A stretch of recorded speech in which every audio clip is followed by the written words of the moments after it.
Jerusalén, año 33 después de Cristo, mes de Nisán en el calendario judío. La ciudad más sagrada del mundo estaba a punto de vivir la semana más importante de su historia, y nadie lo sabía todavía. Era la época de la Pascua. Cientos de miles de peregrinos habían llegado de todas las regiones del mundo judío. Las calles estaban llenas, los mercados desbordados, los alojamientos completamente ocupados.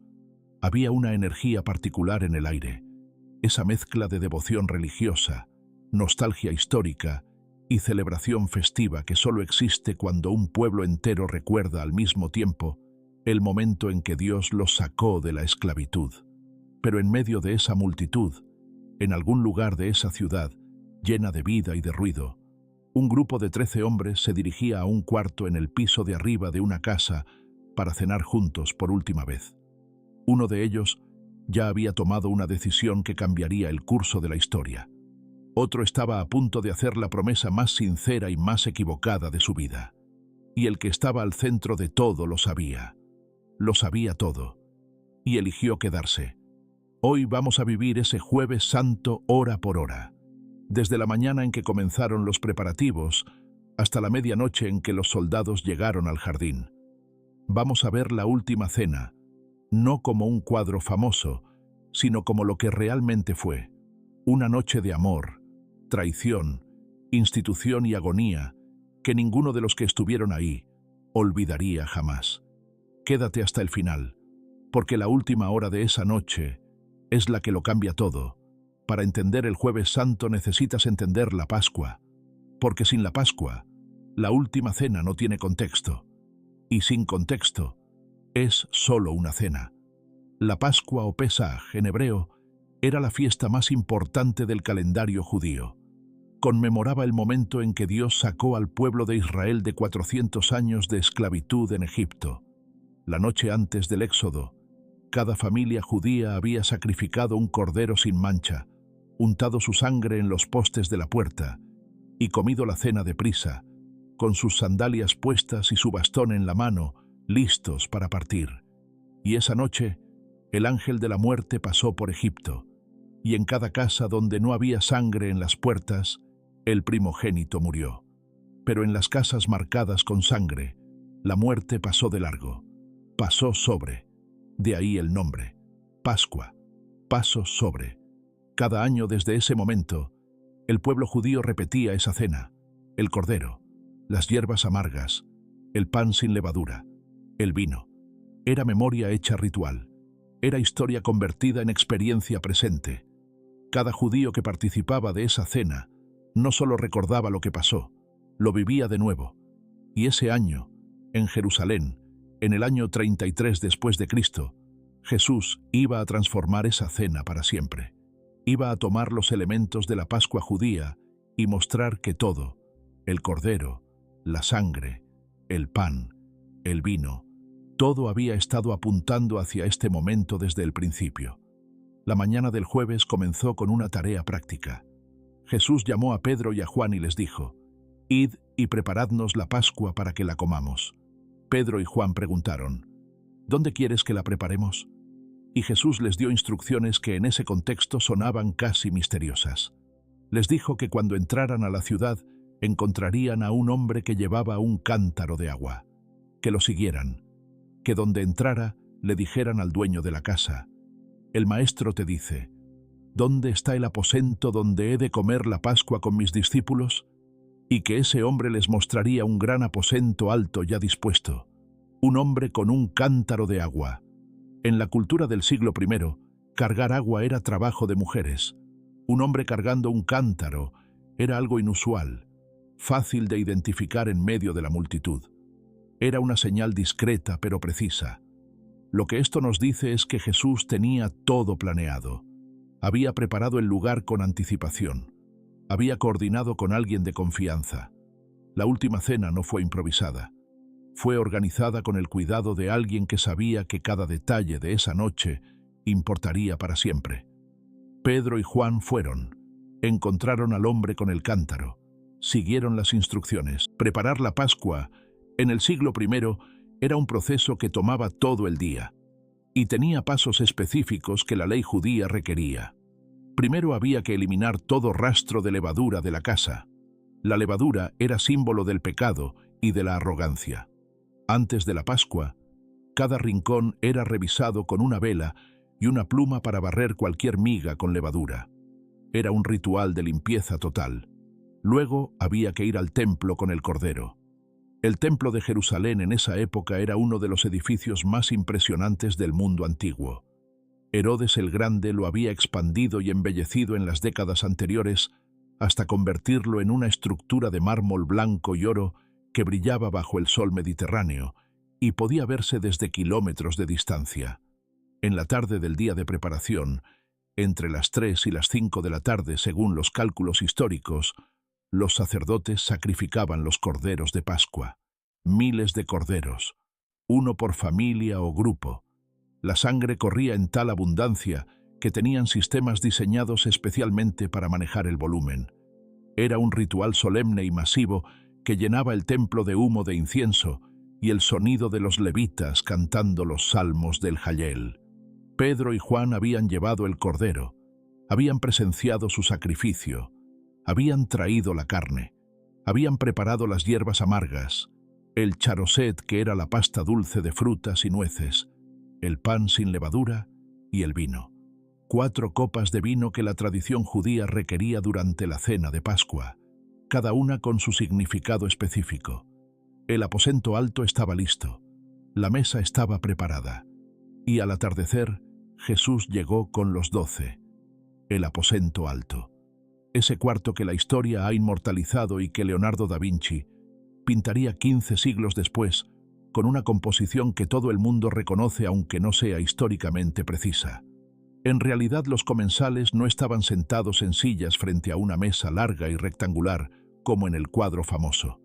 En el siglo I, una cena formal se hacía reclinados. Había mesas bajas en forma de U, y los comensales se recostaban sobre cojines en el piso, apoyados sobre el codo izquierdo, con el brazo derecho libre para comer. Era la postura del hombre libre, porque en Egipto los esclavos comían de pie. La Pascua se comía reclinado para recordar que ya no eran esclavos. 13 hombres reclinados alrededor de las mesas bajas, el aposento lleno del olor del cordero asado, del vino, del pan sin levadura.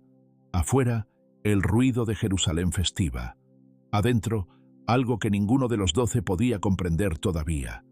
Jesús les dijo: «Cuánto he deseado comer con vosotros esta Pascua antes que padezca, porque os digo que no la comeré más hasta que se cumpla en el reino de Dios. Con cuánto deseo». Esas palabras me detienen. Jesús había esperado este momento. Lo había anhelado. En medio de todo lo que sabía que vendría, quería estar sentado con sus amigos alrededor de esa mesa una última vez. Y entonces Jesús hizo algo que nadie esperaba. Se levantó de la mesa, se quitó el manto exterior, tomó una toalla y la ató alrededor de su cintura, puso agua en un lebrillo y comenzó a lavarles los pies a sus discípulos. En el siglo I, lavar los pies era el trabajo del sirviente más bajo en la escala doméstica. Los caminos de Jerusalén eran de tierra y piedra. Los que usaban sandalias llegaban con los pies cubiertos de polvo y suciedad. Lavar los pies del invitado antes de la cena era un gesto de hospitalidad básico, pero era una tarea tan humillante que la tradición judía decía que ni siquiera un discípulo debería lavar los pies de su maestro, y el maestro estaba lavando los pies de sus discípulos, uno por uno, en silencio, de rodillas ante cada uno de ellos. Jesús se detuvo frente a Pedro, y Pedro protestó con la vehemencia que le era característica. Jesús le explicó que si no lo lavaba, no tendría parte con él. Y Pedro respondió pidiendo que le lavara también las manos y la cabeza. Pero había uno en esa habitación cuyos pies Jesús también lavó. Judas, el que ya había ido a los sacerdotes, el que ya tenía las 30 monedas, el que en pocas horas señalaría a Jesús con un beso en la oscuridad del jardín. Jesús se arrodilló ante Judas, tomó sus pies en sus manos, los lavó, los secó con la toalla y continuó: si hay una imagen que resume el amor de Dios en todo el Nuevo Testamento, Es esa, el Hijo de Dios lavando los pies del hombre que lo iba a traicionar. Cuando terminó y se vistió de nuevo, Jesús explicó lo que había hecho. Les dijo que si Él, el Señor y el Maestro, les había lavado los pies, ellos también debían lavarse los pies los unos a los otros, que el que quería ser grande entre ellos debía ser el servidor de todos. Y entonces, el ambiente de la cena cambió. Jesús dijo algo que perturbó profundamente a todos los que estaban en esa habitación. De cierto os digo que uno de vosotros me va a entregar. El texto dice que los discípulos se miraron unos a otros perplejos, sin saber de quién hablaba. Comenzaron a preguntarle uno por uno, ¿soy yo, Señor?, con una mezcla de miedo y autoexamen genuino. Nadie señaló a Judas, nadie lo sabía. Juan, que estaba recostado cerca de Jesús, le preguntó en privado a petición de Pedro, ¿quién es? Y Jesús respondió, aquel a quien yo diere el pan mojado. Mojó el pan y se lo dio a Judas. El bocado mojado en la Pascua judía tenía un significado especial. Era el gesto del anfitrión hacia el invitado de honor. Jesús honró a Judas en el momento en que lo señalaba como el traidor. Y después de recibir el pan, dice Juan, Satanás entró en él. Jesús le dijo a Judas, lo que vas a... Ninguno de los otros entendió por qué dijo eso. Pensaron que como Judas era el tesorero, Jesús le estaba diciendo que fuera a comprar algo para la fiesta o que diera algo a los pobres. No imaginaron la verdad. Y Judas salió. Y era de noche.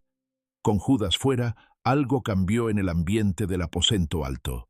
Jesús comenzó a hablar de manera más abierta, más íntima, más urgente. Los capítulos 13 al 16 del Evangelio de Juan contienen el discurso más largo de Jesús registrado en los Evangelios, dado esa noche, en esa habitación. Les habló del amor. Les dijo que un mandamiento nuevo les daba, que se amaran unos a otros como Él los había amado.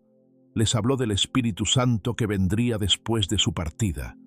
Los llamó amigos, no siervos, porque les había dado a conocer todo lo que el Padre le había revelado. Les dijo que en el mundo tendrían aflicción, pero que confiaran porque Él había vencido al mundo. Y en algún momento de esa conversación, Jesús hizo algo que transformaría para siempre la manera en que sus seguidores recordarían esa noche. Tomó el pan, dio gracias, lo partió y dijo, esto es mi cuerpo que por vosotros es partido. Haced esto en memoria de mí. Tomó la copa, dio gracias y dijo, esta copa es el nuevo pacto en mi sangre. Haced esto todas las veces que la bebiereis en memoria de mí. Con esas palabras, Jesús estaba haciendo algo extraordinario. Estaba tomando los elementos de la Pascua judía, el pan y el vino que por siglos habían apuntado hacia la liberación de Egipto, y los estaba resignificando. Los estaba llenando con un contenido nuevo. Ya no señalarían hacia atrás, a la sangre de los corderos en Egipto. Señalarían hacia Él, hacia su cuerpo, hacia su sangre, hacia el nuevo éxodo que no sacaría a un pueblo de la esclavitud de Faraón, sino a la humanidad entera de la esclavitud del pecado y de la muerte. El Cordero de la Pascua había estado apuntando al Cordero de Dios desde el principio, y esa noche, en ese cuarto, el tipo encontró al antitipo. La sombra encontró la realidad. Después de la cena, Jesús hizo algo más antes de salir. Oró.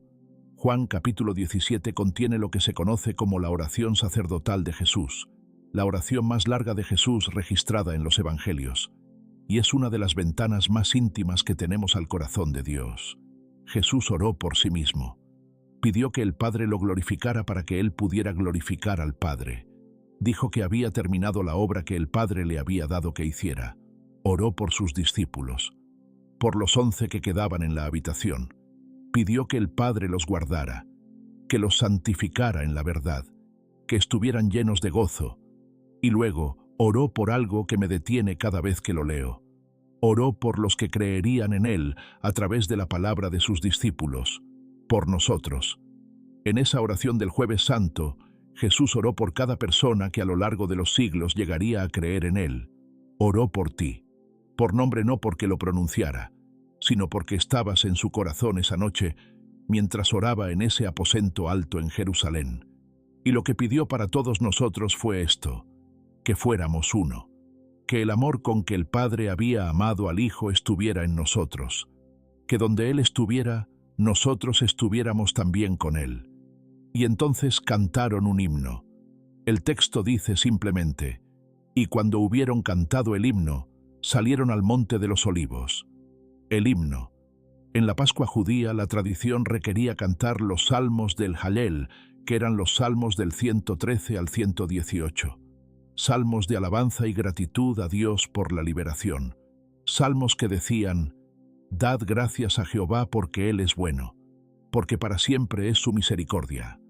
El Hijo de Dios, sabiendo que en pocas horas sería arrestado, juzgado, torturado y crucificado, cantó salmos de alabanza, cantó con sus amigos, y luego salió hacia el jardín.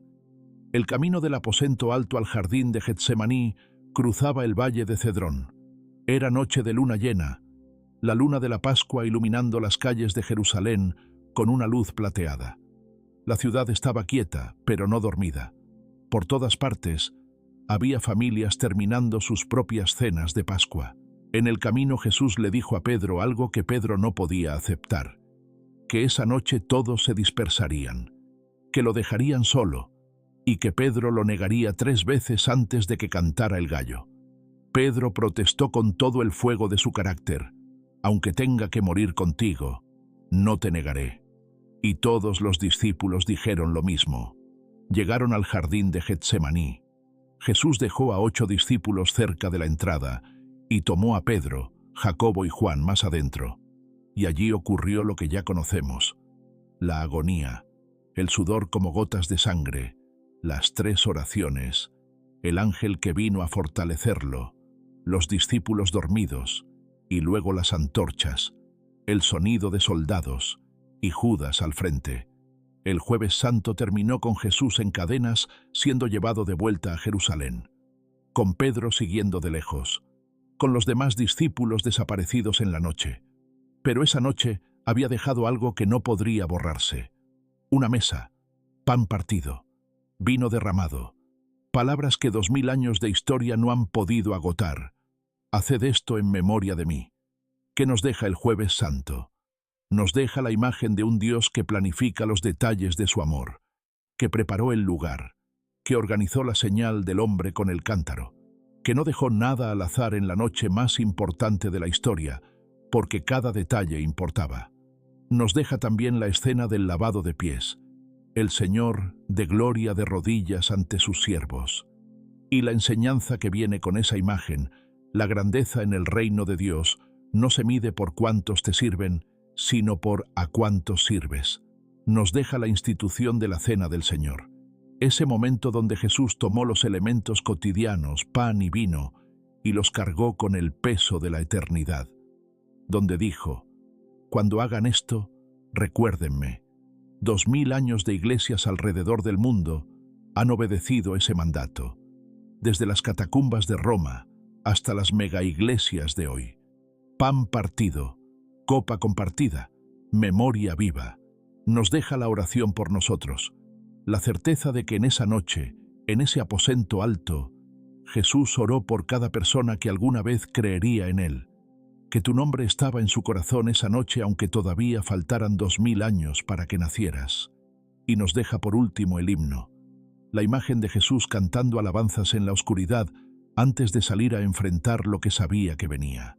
Porque el alabar a Dios en la noche más oscura no es negación de la realidad, es la declaración más valiente que existe de que Dios sigue siendo bueno, aunque todo diga lo contrario. Esta noche ocurrió una sola vez en la historia, pero sus ecos llegan hasta hoy. Cada vez que el pan se parte en una iglesia en cualquier parte del mundo, esa noche vive de nuevo.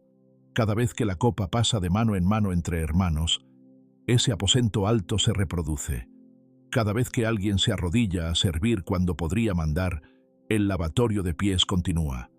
El Jueves Santo no es historia pasada, es memoria activa, es promesa presente, es la noche donde el amor de Dios tomó forma de pan partido y vino derramado y dijo: «Recuérdame, no me olvides, vuelve aquí cuando todo lo demás falle». Y para siempre, desde esa noche en Jerusalén hasta el día en que Él vuelva, el pueblo que lo ama responde obedeciendo. Parte el pan, comparte la copa, y recuerda, si esta historia encendió algo en ti, si algo en tu interior se movió mientras viajabas a esa noche en Jerusalén, entonces este canal es para ti. Aquí traemos las historias más profundas de la Biblia a la vida, con todo su contexto histórico, su humanidad real y su mensaje para hoy. Suscríbete ahora para no perderte ninguna historia. Cada semana hay una nueva esperándote, contada de una manera que no olvidarás. Dale clic al botón de suscripción, activa la campanita y comparte este video con alguien que quiera vivir esa noche como si estuviera ahí. Gracias por quedarte hasta el final. Eso me dice que eres alguien que quiere más que la superficie. Y eso, amigo mío, es exactamente lo que esa noche en el aposento alto tenía para dar. Nos vemos en la próxima historia.